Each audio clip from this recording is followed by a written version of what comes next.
This is one of a pair. This is the front of a Super Duty for my customer. Limerick Transmission is for one of their customers, and it's a pair of drive shafts. So this is the front assembly. They were super rusty. Basically, I took them all apart.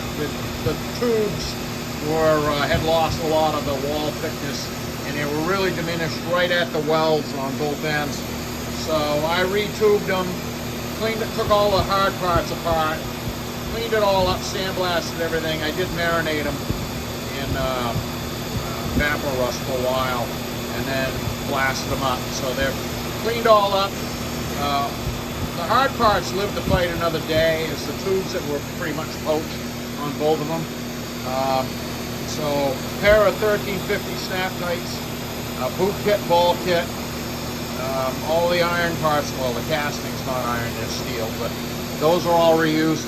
The stub shaft and slip yoke were in good shape. In spite of how they looked a little scuzzy, but the stub and slip was very tight.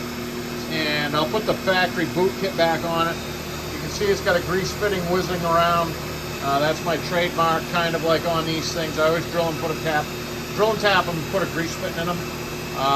That's for maintenance. So you don't have to put a tube of grease in there, just give it like a pump or two, you know, like once a year, just to maintain it, just to keep it topped up.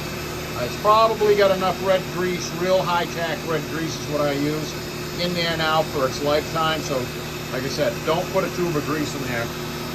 This is running excellent. I mean, it's a great result. In spite of how clapped out this thing looks, it runs like it's new. Well, it looked before. It looks good now.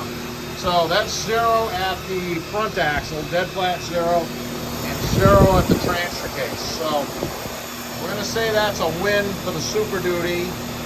And I am going to get a ruling on what year this truck is, because this is 1350 series,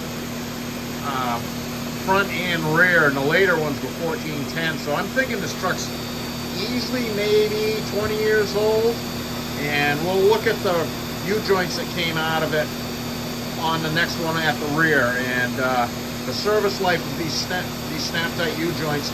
Those are the OE U-joints that they were built with, and the service life of these are exceptional.